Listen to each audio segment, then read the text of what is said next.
അസ്സാം വലൈക്കും. എന്തൊക്കെ എല്ലാവരും വർത്താനം സുഖല്ലേ? അപ്പോൾ ഇന്നത്തെ നമ്മളെ വീഡിയോ എന്താ അറിയോ? എന്നും എല്ലാവരും ചോദിക്കലുണ്ട്, എടീ ഇച്ച് ലൈസൻസ് ഉണ്ട്, ഓടിച്ചാൻ പേടിയാണ്, ഇജ്ജ് എങ്ങനെയാണ് പഠിച്ചത്? ലൈസൻസ് എടുത്തിട്ട് പിന്നെ ഞാൻ തൊട്ടിട്ടില്ല വണ്ടി. അങ്ങനത്തോൽക്കാണ് കേട്ടോ ഈ വീഡിയോ. അങ്ങനത്തോൽക്ക് എന്ന് പറഞ്ഞാൽ അങ്ങനത്തോൽ സപ്പോർട്ട് ചെയ്യുക. എന്താ വെച്ചാൽ ഞാൻ വലിയ ഡ്രൈവറൊന്നും ആയിട്ടില്ല, ഒരു മുറി ഡ്രൈവറാണ് കേട്ടോ. വണ്ടി ചെറുതായിട്ട് ഇങ്ങനെ ഉരുട്ടിയും കൊണ്ട് നടക്കുമെന്ന് പറയുന്നത് അങ്ങനത്തെ ഡ്രൈവറാണ്, വലിയ ഡ്രൈവറായിട്ടില്ല. നമ്മളെക്കായൊക്കെ വലിയ ഡ്രൈവർമാർ നമ്മൾ ആണുങ്ങൾ തന്നെയാണ്. ഓലൊക്കെ വെച്ച് കഴിഞ്ഞിട്ട് നമുക്ക് പെണ്ണുങ്ങൾക്ക് ലേഡീസിന് ഡ്രൈവർ സീറ്റിക്ക് ചാൻസ് ഇല്ല കേട്ടോ. അതെങ്ങനെയായാലും ആണുങ്ങളത് നമ്മൾ അംഗീകരിച്ച് കൊടുക്കാതിരിക്കാൻ കഴിയൂല. ഡ്രൈവർമാർക്ക് എങ്ങനെയായാലും പക്ക കഴിവ് ആണുങ്ങൾക്ക് തന്നെയാണ്. പെണ്ണുങ്ങളെ എത്ര പഠിച്ച് എത്ര പ്രാക്ടീസ് ചെയ്താലും ഓർക്ക് അവിടേക്ക് എത്താൻ കഴിയൂല. എന്നാലോ നമ്മളെ ആണുങ്ങൾക്ക് അവിടേക്ക് എത്തിയിട്ടില്ലെങ്കിലും നമ്മളെ ആവശ്യത്തിന് മെല്ലെ മെല്ലെ ഉറുണ്ട് നമ്മളെ ആവശ്യങ്ങൾക്ക് മെല്ലെ നമുക്ക് പോയി പോരാലൊരു ധൈര്യം നമുക്ക് കിട്ടും കേട്ടോ. പിന്നെ നമ്മൾ ഡെയിലി ആ വണ്ടി എടുത്ത് ഇങ്ങനെ ഓടിച്ച് തുടങ്ങുമ്പോൾ ആദ്യമൊക്കെ നമുക്ക് ബേജാറായി കഴിഞ്ഞാൽ ആക്സിലേറ്ററുമൊക്കെ തന്നെയാണ് കാല് പോവുക. അപ്പോൾ എപ്പോഴും എടുത്ത് ഉപയോഗിച്ച് കഴിഞ്ഞാൽ ആക്സിലേറ്ററിൻ്റെ ഒക്കെ പോകേണ്ട കാല് നമുക്ക് ബ്രേക്കുമൊക്കെ വന്ന് തുടങ്ങും കേട്ടോ. അപ്പോൾ അതാണ് ആദ്യം മെയിനായിട്ട് നമുക്ക് പഠിഞ്ഞിക്കണമെന്ന് തോന്നണം എന്നുണ്ടെങ്കിൽ അതാണ് വേണ്ടത്. പിന്നെ എത്ര പഠിച്ചാലും ഇത് ഫുള്ളാവലില്ല. നമ്മൾ എത്ര നല്ല രീതിയിൽ ഓടിച്ചിട്ടും കാര്യമില്ല. എതിര് വരുന്നതിൽ വല്ല കള്ളുടിച്ചിട്ടോ വേറെ വല്ല രീതിയിലൊക്കെ വന്നു കഴിഞ്ഞാൽ അപകടമല്ലേ. അപ്പോൾ ഇതൊക്കെ പഠിച്ചോനെ നിങ്ങൾ കാത്തോളി എന്ന് പറഞ്ഞ് എടുക്കേണ്ട പരിപാടിയാണ് കേട്ടോ. ഞാൻ അങ്ങനെ പറഞ്ഞാൽ എന്താ അറിയോ, പഠിച്ചോനെ ഞങ്ങൾ കാത്തോളി എന്ന് തന്നെ പറയണ്ട്. ഞാനൊക്കെ വണ്ടി എടുക്കുമ്പോൾ ആദ്യം പറഞ്ഞിരുന്നത്, പഠിച്ചോനെ ഇൻ്റെ മുന്നിൽ വരുന്ന വണ്ടിക്കാരും എതിരെ വരുന്നോലും ഇൻ്റെ ബാക്കിൽ വരുന്നോലും ഞാൻ ഈ വണ്ടിയിലില്ലോലും പഠിച്ചോനെ ഞങ്ങൾ കാത്തോളി എന്ന് തന്നെ ഞാൻ പറഞ്ഞിരുന്നു കേട്ടോ. കാരണം അത് അത്ര പേടിയായിരുന്നു. പേടിയെന്ന് പറഞ്ഞാൽ അത്ര പേടിയുള്ള ഒരാളാണ് ഇപ്പോൾ ഈ വണ്ടി ഓട്ടുന്നുണ്ട. ഇച്ചെന്നെ എന്നെക്കുറിച്ച് ഒരു അത്ഭുതം തോന്നും കേട്ടോ. കാരണം ഒരാൾ ഓവർ സ്പീഡിൽ വണ്ടി എടുക്കുകയാണെങ്കിൽ അതിപ്പോഴും പേടി തന്നെയാണ് കേട്ടോ. ഏതായാലും അള്ളാൻ്റെ അനുഗ്രഹം കൊണ്ട് ഞാൻ എൻ്റെ ആവശ്യത്തിന് എല്ലായിടത്തേക്കും പോകലർത്തിയിരിക്കണു. 6 വർഷമായിട്ടോ ലൈസൻസ് എടുത്തിട്ട്. പിന്നെ ഞാൻ പേടി, വലിയ പേടി എന്തേനും അറിയോ, പഠിച്ചോനെ തിരക്ക് കൂടി എങ്ങനെയൊക്കാരം ബ്ലോക്കിലൊക്കെ എങ്ങനെയൊക്കാരം പോകുക എന്നുള്ളതിന് കേട്ടോ. അപ്പം പിന്നെ ബ്ലോക്കിൽ കൂടി പോയി പഠിഞ്ഞു നോക്കുമ്പോൾ മനസ്സിലായി ബ്ലോക്കിൽ പോകാൻ ഒരു പണിയില്ല എന്നുള്ളത്. കാരണം എല്ലാ വണ്ടിക്കാരും ചെറിയ സ്പീഡിലുള്ളല്ലേ പോകുക. അപ്പോൾ നമ്മളും ആ സ്പീഡ് പോയാൽ മതി എന്നുള്ളത്. പിന്നെ ഒരു വിധമൊക്കെ ഞാൻ നിലമ്പൂർ പാണ്ടിക്കാട് റോഡ്, ആ റോട്ടുമ്മ കൂടി നമ്മളെ റെയിൽവേ ഗേറ്റിൻ്റെ അവിടെ ആ ക്ലച്ചിൽ നിന്ന് ഒരു വിധമൊക്കെ ബ്ലോക്കിൽ നിൽക്കേണ്ട രീതി നമുക്ക് പഠിഞ്ഞു. അത് പഠിച്ചാൽ പ്രാക്ടീസ് കിട്ടിയത് എങ്ങനെയാണെന്ന് വിചാരിച്ചാൽ ഞാൻ മുറ്റത്ത് കൂടി ഡെയിലി മുറ്റത്ത് കൂടി എടുത്തിരുന്നു കേട്ടോ.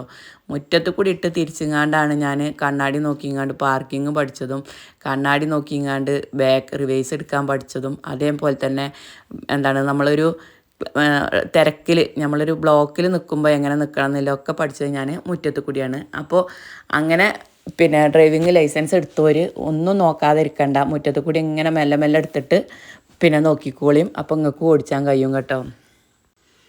പിന്നെ പറയാനുള്ളത്, വണ്ടി തരുന്നുണ്ട്, മാപ്പിളാരൊക്കെ വണ്ടി കൈവിട്ട് തരുന്നുണ്ട് എന്നുള്ളതിൽ മാത്രം അതിന് മെനക്കെട്ടാൽ മതി. അല്ലാതെ വണ്ടി തരാതെയും പിന്നെ വണ്ടി പുതിയാപ്പിളക്കാർ സപ്പോർട്ട് ചെയ്യാത്ത ഫാമിലി ഉണ്ടല്ലോ, ഒരുങ്ങളതിന് മെനക്കെട് തന്നെ വേണ്ട. കാരണം ഇതിന് ഫാമിലി സപ്പോർട്ട് അത്യാവശ്യമാണ്.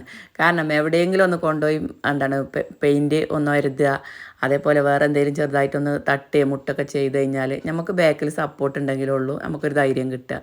അപ്പോൾ ഫാമിലി സപ്പോർട്ട് ഇല്ലാത്തവർ ഡ്രൈവിങ് പഠിച്ചാൽ സ്കൂൾക്ക് തന്നെ പോയിട്ട് കാര്യമില്ല. ശരിക്കും വണ്ടി ഓരോ കയ്യിൽ നിന്ന് നമുക്ക് കിട്ടൂല. വണ്ടി കൈവിട്ട് തരണം. വണ്ടിക്ക് ഒരതലും പൊടിച്ചലൊക്കെ ഉണ്ടാവും, അത് നമുക്ക് പെയിൻ്റ് അടിച്ചാൽ ശരിയാക്കുക എന്നുള്ളൊരു അങ്ങനത്തെ ഒരു ചിന്താഗതിയുള്ള ആൾക്കാരുണ്ടാവുമല്ലോ. അതേപോലെ തന്നെ ആണുങ്ങളോട് പറയാനുള്ളത്, ബാക്കിൽ നിന്ന് ഞങ്ങളെ ഈ പെണ്ണുങ്ങളെ കാണുമ്പോൾ ഓണടിച്ചങ്ങാണ്ട് ശല്യപ്പെടുത്തരുത്.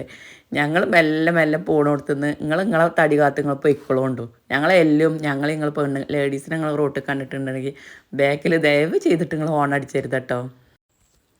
ഞങ്ങൾ വീട്ടിലത്തെ കുറേ ചുറ്റുപാടൊക്കെ ഇട്ടുകൊണ്ടേക്കാരം ഈ വണ്ടി എടുത്തിട്ട് വരുന്നത്. ഞങ്ങൾക്ക് പല ടെൻഷനിലൊക്കെ വരും ഈ ലേഡീസിന്. ആണുങ്ങളെ മാതിരി ആവില്ല. അപ്പോൾ നിങ്ങളൊരു ഹോണടിയും ബാക്കിൽ നിന്നുള്ളൊരു ശല്യം കൂടി ആവുമ്പോൾ ഞങ്ങൾക്ക് എന്താ ചെയ്യേണ്ടതെന്ന് അറിയില്ല. ആകെ വെപ്രാളപ്പെട്ട് ഞങ്ങൾക്ക് ആകെ ഒരു പ്രശ്നം എന്താ വെച്ചാൽ വണ്ടി നടു റോട്ടിൽ ഓഫാക്കിയിട്ട് ഇടേണ്ട പരിപാടിയാണ്. അവിടെ പിന്നെ ബ്ലോക്കാക്കി ഇട്ടുതരും. അപ്പോൾ നിങ്ങൾ ഒന്നും കൂടിയും ഹോൺ അടിച്ചിങ്ങാണ്ട് ശല്യപ്പെടുത്തുകയാണെങ്കിൽ പിന്നെ ഞങ്ങൾ ആ വണ്ടിയും കൊണ്ട് അവിടെ നിർത്തി പോരുന്ന ഇതാ നിൽക്കണ്ട, പിന്നെ വേറെ ബ്ലോക്കാക്കിയേക്കാരം. അപ്പോൾ നിങ്ങൾ ആണുങ്ങൾ എന്ത് ചെയ്യുക, ഇച്ച റോട്ടിൽ നിന്ന് ഭയങ്കര സപ്പോർട്ട് ഇട്ടിരിക്കണം കേട്ടോ ആണുങ്ങളെ അടുത്തുനിന്ന്. ഞാൻ പെണ്ണാണെന്ന് അറിഞ്ഞു കഴിഞ്ഞാൽ നമുക്ക് എല്ലാവർക്കും കേട്ടോ, ബസ്സേര് വരെ ഞങ്ങൾ ഈ റൂട്ടിലേക്കുള്ള തച്ചമ്പാറ്റൊക്കെ എഴുതാം റോഡിൽ അവിടെ നിർത്തിയിട്ട് തന്നുങ്ങാണ്ട് മെല്ലെ എടുത്തോ. കാരണം ഇച്ചെടുത്താൽ കിട്ടൂല, ബാക്കിൽ നിന്ന് നടു റോട്ടിലല്ലേ, മുന്നിലും ബാക്കിലും ഒക്കെ വണ്ടിക്കാരേക്കാരം. നമ്മളവിടെ ഓഫാക്കി അവിടെ കിടക്കുക എന്നല്ലാതെ കജ്ജും കാലും പറിച്ചിട്ട് ഒന്നിനും കഴിഞ്ഞില്ല. പക്ഷേ ഈ മുന്നത്തെ വലിയ ബസ്സും ലോറിക്കാരൊക്കെ നമ്മളൊക്കെ ഇങ്ങനെ നിർത്തി തന്ന് എടുത്തോ, മെല്ലെ എടുത്ത് പൊയ്ക്കോ, ഇജ്ജന്നെ എടുത്തോ. അപ്പം ഞാൻ പറയും നിങ്ങൾ ആരെങ്കിലും എടുത്ത് മാറ്റിയിട്ടെന്നളിന്ന് പറയാം, ഓളെന്നെ എടുത്തോട്ടെ അറിയും. അങ്ങനെ ആ റോട്ടിലത്തെ ഒരു സപ്പോർട്ടും കൂടിയും കിട്ടിയതുകൊണ്ടാണ് കേട്ടോ ഞാൻ ഇതാക്കിക്കണത്. അല്ലെങ്കിൽ നമ്മൾ എന്തെങ്കിലും ബേജാറായി കഴിഞ്ഞാൽ പിന്നെ നമ്മൾ തൊടൂല.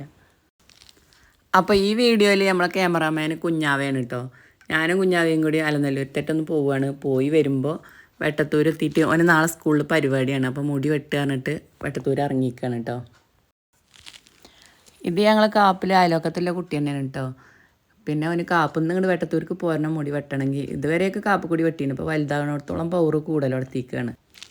മുടി വെട്ടൽ കഴിഞ്ഞപ്പോഴത്തേനും അവന് വല്ലാത്ത ദാഹിച്ചൽ കേട്ടോ. അത് വെറുതെ ഒന്നല്ല, ഈ കാക്കാൻ്റെ അടുത്ത് നിന്ന് കരിമ്പ് ജ്യൂസ് കുടിച്ചാനാണ്.